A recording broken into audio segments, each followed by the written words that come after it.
Hey look! More dinosaurs to cover! Yay! No, the facade is broken.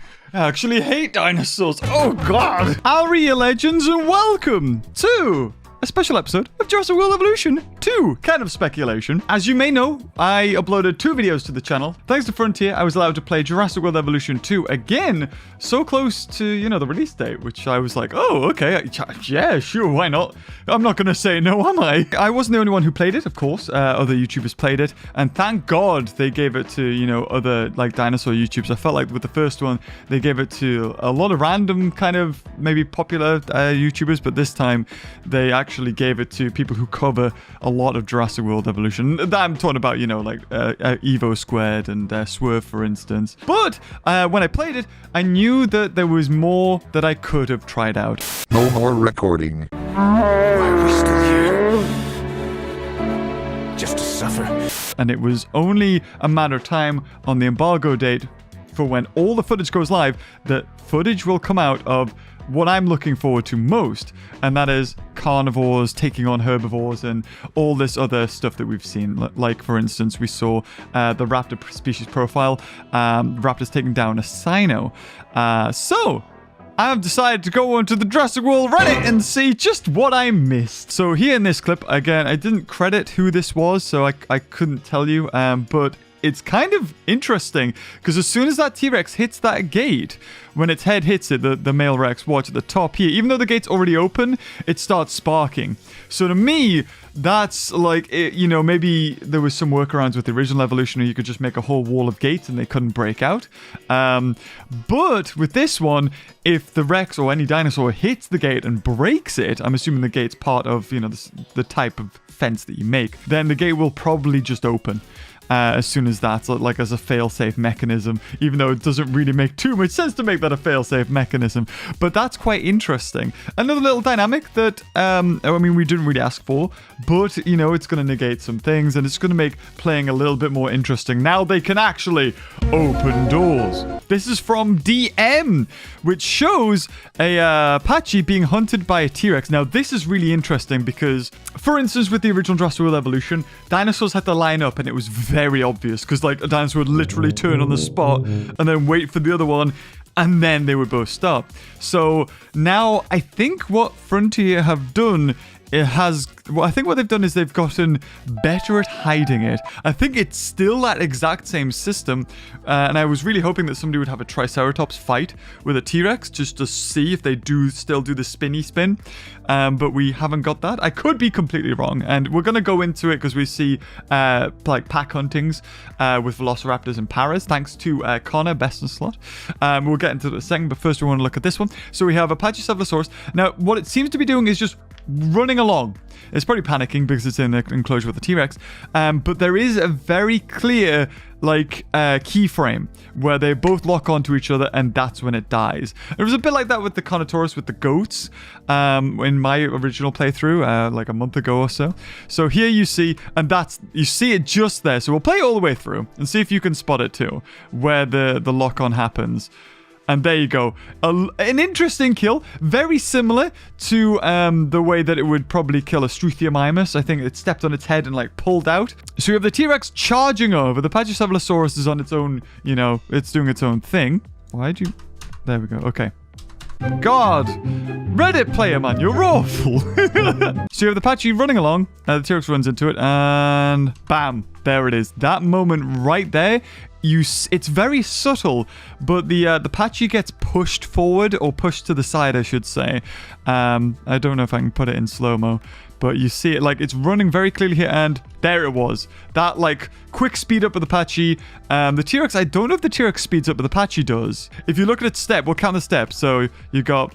Ready? 1, 2, 1, 2, 1, 2, 1. And that 1, 2, 1, that is when there's a tween between the two animations, between the Apache's running animation and then the Apache die to T-Rex animation. So it is like the original Evolution, but it's a lot smoother. And it's not what I was hoping for completely. Then again, this is Jurassic World Evolution 2. This whole game is what evolution should have been if given the time or whatever they needed. But it works really well, and only if you're looking for it you see it. This was an animation. Again, I don't know who this is by because it's been cropped and not credited properly, but I only caught the mid bit of this, which is a homage to, of course, the Eddie Carr eating animation from The Lost World. It's just a lovely touch that Frontier decided to put in there. I should credit, shouldn't I? Silver Shark 307, there you go, a little bit of credit, showed what the Jurassic Park viewing era looks like, or the viewing platform, that's the one. So it looks very like an aviary almost. You've got a cage going around it. Almost feels like it's in an enclosure in itself. And I kind of want to get into like enclosures themselves. Speaking of that, I was really hoping that we would get something that was different from Jurassic World Evolution. We've had the viewing platforms, we've had the viewing vents, we've had gyrosphere, safaris and all that jazz. There's nothing else. I was really hoping that we would get something, you know, a different attraction. Like I said, like the tunnel to go through an enclosure or something like that. And, you know, this is the sequel to the game. And what we're getting is the same attractions, but now they've got maybe a different aesthetic, or you can change the color scheme on them, which is great up to a point, but this is the sequel. You know, we're going to be paying full price again for basically the same game, but better. I'm excited for the game, but at the same time, I kind of want a bit more. And I don't think that's too much to ask. We're paying $80, God knows what it is in American, but, you know, full price, like AAA game price for this. And I really want it to be something new, something different. You know, yes, have the platforms, yes, bring over the viewing, basically bring over everything from Jurassic World Evolution, and then add something extra into it. And I haven't seen that yet. Even in my game playthrough, where I placed the Safari Tour, and there was some difference with it. Like, you could add a photo booth, and I don't know whether this improves the guest experience or whether you get to see pictures. It's a nice little touch. But this is one thing. It's kind of like a scenery. It doesn't really do much. Or at least I don't know if it does much anyway. Oh, okay. So to say, I think there's a French YouTuber who's recorded this. The same guy who we've just seen do the Apache and T-Rex kill animation. This guy was on it. He knew what to do. So remember, Jurassic World Evolution, sauropods were only ever affected by Indominus Rex. Every other dinosaur would just roar at them, and that was it. However, the T-Rex looks like it could actually kill or damage the sauropods. So it runs up here and takes a bite out of the tail. And it's so nice to see this, because when you look at them side by side, you really think, you know, a T-Rex could just easily take a bite out of the Mamentosaurus. It could kill it so easy.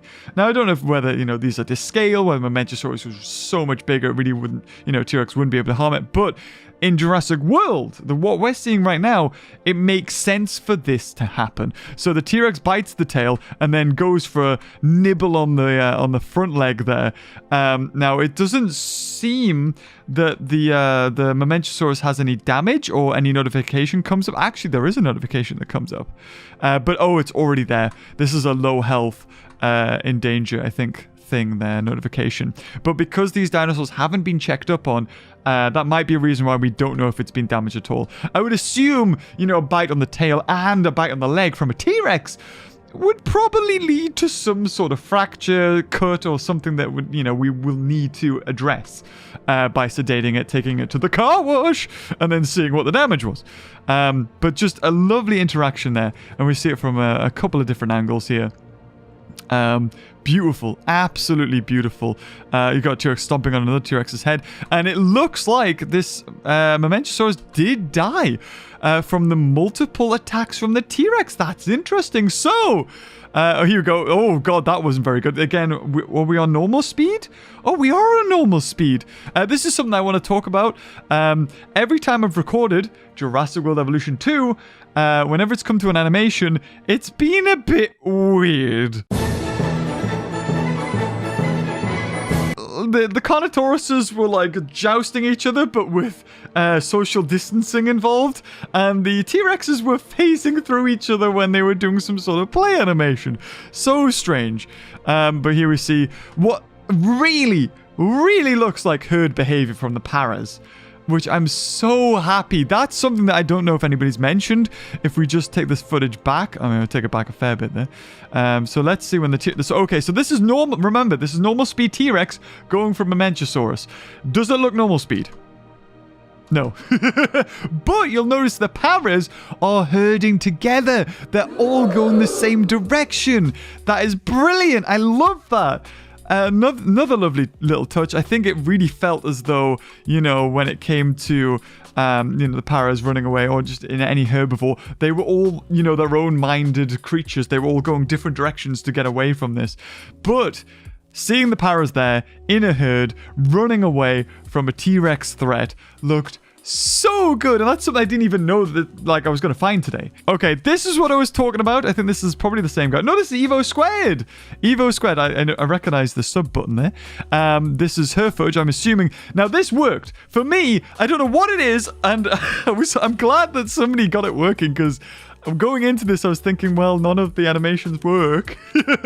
But this is what the T-Rex animation should look like. Look at that. Oh, that's gorgeous. Lovely. Look at that. Oh, that's awesome. Nice little bit of editing zoom in there from Evo. But that looks so good. Just another, interaction. Hopefully there's multiples, or else, you know, one isn't enough. You need at least 2 or 3 just to spice it up. So here we are in Best in Slots footage. I don't know how he got so much footage. I think there's some favoritism there. Are you playing the system? What's going on? But yeah, I have no idea. I think everybody had to play like half an hour before recording in a 2-hour session. So you can only record an hour and a half. But I think Connor, he was just like, yeah, can I just play Chaos Theory? Thank you. Oh, I didn't even realize that was a thing. He's putting a cheat code. Jeez, who does he know? Anyway, but thankfully, because of his extra half an hour, or probably because he was going into this thinking, I need to show this off, we are able to see what pack hunting actually looks like.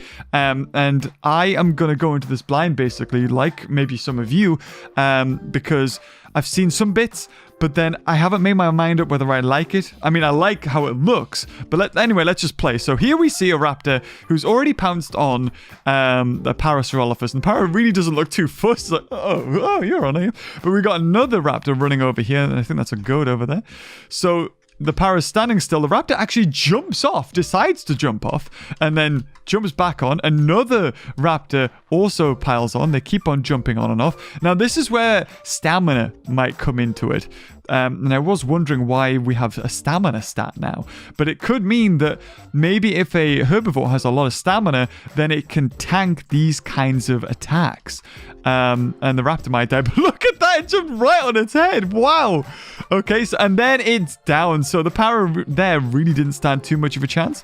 Love this animation. This is bringing back vibes of J-Pog. I love the way the raptors would hunt a J-Pog. It was random. It was gorgeous. I loved it. And we've got a little bit here. I'm really not a fan of the running animation, though. This I'm gonna get you. Here we got another attack onto another para. Now, you want to have a look at one of the raptors because it runs up to it and then it slides. Again, another tween animation from the running to attack. Subtle, but you see it sort of runs sideways here and goes onto it to attack this para. Now, if we have a look at, can we see where this para was before they decided to attack it? So, let's have a look. So this is the para. It runs off over this direction. And then it sort of stops. It ran into it and then stopped before the attack happened. Now, this might be because it's turning, or it might be like we saw with the Patchy and the T-Rex, that it's lining itself up, but subtly. And I think that might be what's happening here. Because I've seen a lot of people say there's an argument to and fro between whether they're randomly attacking, whether it's pathfinding or something like that, and you see 2 raptors attack. This is great. You have a raptor falling a different way this time, actually not gracefully, and is falling off, and that is glorious. We see the para take advantage of that and then knock it. Now, the raptor kind of ragdolls and then sort of gets up there. That's gorgeous. The ragdoll to getting up. Beautiful. Nice work there, Frontier. The raptor continues its work, and look at it. It's kicking. It's getting that, like, sickle claw in there. Oh, that looks gorgeous. I mean, that's what a raptor would do. Just latch on and then just try to eviscerate its prey. Cause bleed out. Oh, it's great. And then the other raptor gets back on. The thing is, the paras, once they're jumped onto, and you might see it here, they do not run away. They just stay there, and then it's now a battle. It's like whatever will be. Whoever's got the most stamina, most attack, whatever is going to win. And they're not leaving that position, or at least I haven't seen any footage to disprove that. Maybe we'll see it in here. So we got a raptor phasing through the floor there. So I think this is the same animation. The raptor falls down. Again, it's fallen into quicksand, apparently.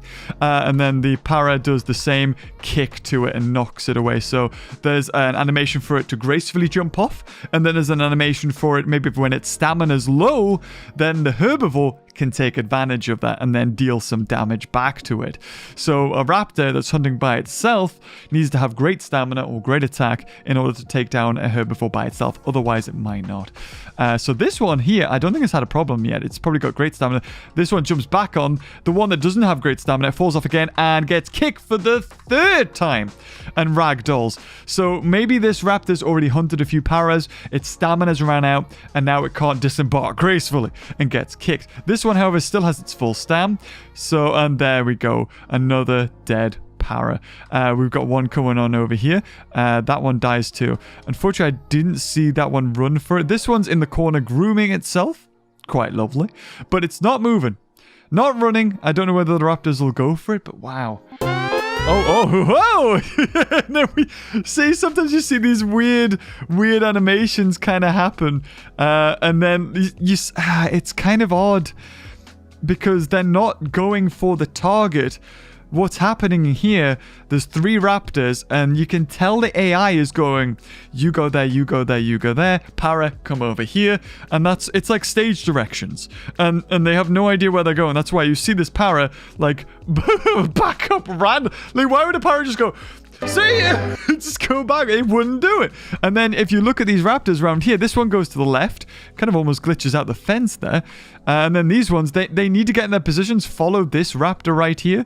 Yeah, he's running backwards, and then it's not polished. And of course, this is a development build, so they're probably working on it, and maybe it'll be completely polished when the game is launched. But as you see, there kind of isn't this randomness that people are maybe expecting, or it's not quite there yet. This was great, this rollover animation of the para to get off the raptors and cause damage. Now, that's great. That is brilliant. And so you've got all these different little animations that can happen. The para can just stay there. It can kick a raptor. It can roll over. It's going to be really good. I can't wait to do some battle royales with this, man. This is going to be awesome. And then you get this really weird, like, ritual, like, dance ritual of, like, raptors just... Oh, I don't know. Like, what are they doing? Are they waiting for the right moment? Is the para having to get up?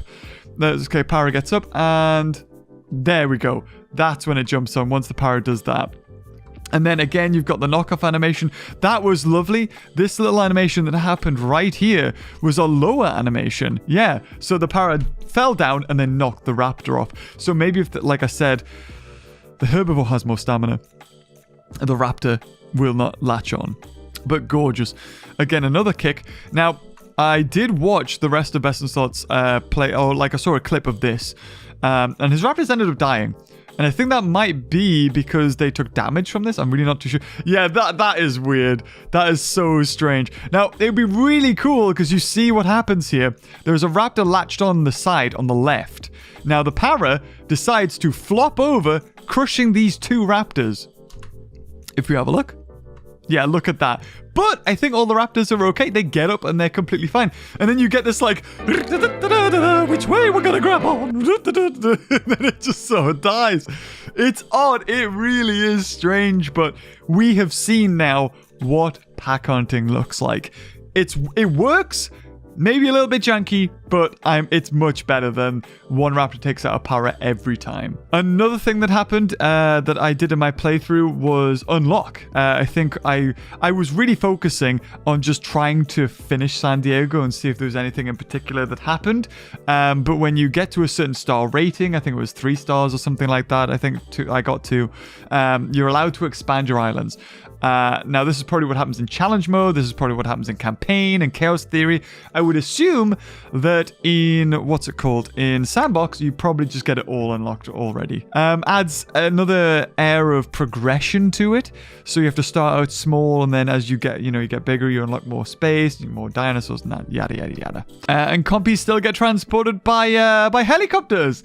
That's interesting. Okay. So here's the argument for whether the pack behavior is, whether it is an actual pack behavior or the dinosaur waits. And you have, the old evolution playthrough. Animation happen. Right, so you've got a para here, and you've got 1, 2, 3 raptors. So you've got a raptor running for the para. The para runs away into a corner, and then the raptor attacks. Now, what's interesting about this is the argument that they're making is that, like the old evolution, that the para stays in spot and then the animation plays. What is actually happening, and it's sneaky because I think this is the way it's happening, Frontier have done it, is that instead of them just waiting in place, the AI goes, para, you go over there, raptor, run to it. That's what's happening. So it's trying to hide it in a way. So it's not random. The raptor has already picked out its prey. It's already going to attack it a certain way. But the AI is telling it, no, you need to go over there to be attacked. And I think that's what's happening here. But they do stay in place once they're attacked. I have yet to see anything move. So here's another argument. So we got a para's running away. I'm trying to figure out where the raptor. So here's a raptor. So what does it go for? Which one does it go for? It jumps on that one. That's interesting. So again, another thing that I think what's happening here. So this raptor seems to start attacking here, and this para's over here. So I think, there it is. This animation started. As soon as that raptor starts running towards it, the para then turns around and runs towards the raptor. Interesting. And what I think has happened is that, again, the raptor is being told you will jump and latch onto this para, but the para is being told run this way or run to that spot, because the para doesn't keep on running. The para stops in a certain position for the raptor to attack it. And then once this attack happens, the para just stays still. So the argument is right. You are right in saying that they don't just lock in place and wait for the raptors, but they do once the raptor attacks, and they move to a position to be attacked. That's what's happening here. We're not going to see raptors run into a herd and, look around, maybe attack one and then go to another one, pick and choose their targets. No, what's happening here is the raptors choose a target and then kill it. They run towards it and kill it. And the para goes, I've been attacked. I'm going to walk over here to be attacked. And then the battle's going to play out. What Frontier have very cleverly done is tried to hide it. They've tried to cover up how it's working. But if you look at it slow down, you really analyze it, I think that's what's happening. At the moment, like I said, Connor Bessenslot was the only one to get this kind of footage. So maybe there'll be another playing thing that happens. I don't think so. Another gaming session where Frontier go, hey, have at it. I think now that we are 30 odd days away from Jurassic World Evolution 2, we're just going to have to wait till November. Aha, see, this is why you needed Swerve to play it as well. I know you're taking a screenshot for Jurassic World Evolution. So Indoraptor is also coming back. I mean, it would be ridiculous if we had Indominus Rex without Indoraptor. So Indoraptor is also confirmed. As well as that, so Geektown also made a video interviewing Rich Newbold. You've probably seen him in all the Jurassic World Evolution 2 promotions and stuff, the videos that they do. But in this interview, he confirmed there was 2 other aquatics that are coming, and that is Liopleurodon and Elasmosaurus. So Elasmosaur being another long-neck plesiosaur, but Liopleurodon being a short-necked plesiosaur, which of course will need different animations. Mosasaurs we've seen, like the actual mosasaur itself, probably something like a Hanosaur or a Tylosaur, something like that.